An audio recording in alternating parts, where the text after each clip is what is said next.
Is the S&P overvalued? Some people are saying it's much as 43% overvalued. Well, let's look at the factors so you can determine if the S&P, or investing right now in the stock market, is overvalued. First of all, when we look at the market, we look at the S&P, then 95% of the gains this year have come from just 7 companies.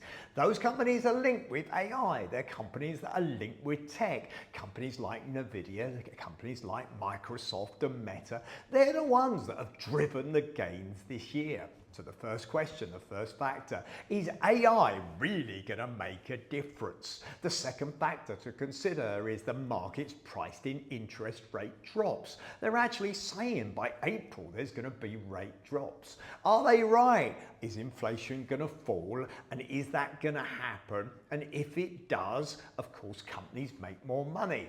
It's a factor to consider. I think the market's right, but you'll have your own opinion.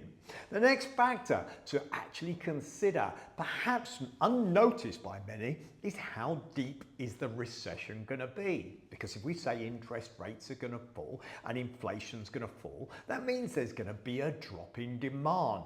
And that's the big variable. How much does that come? And how much unemployment is created?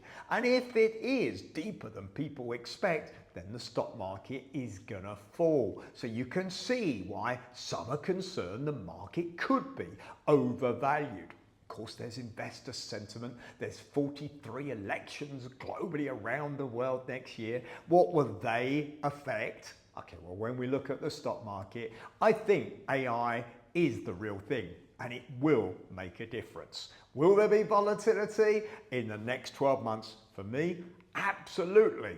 And some stocks definitely will fall. However, what I know as an investor is in the medium term, over a 5 to 10 year period, you'll always make money in the stock market.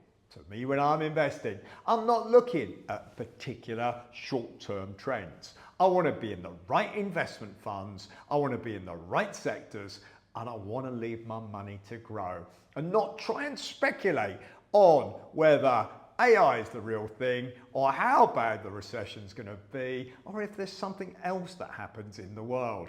I actually believe that if you're going to invest, you need to invest in the right things, right funds, right products, and just let it grow. Compound interest, if you leave it, don't interrupt it, will always make you money.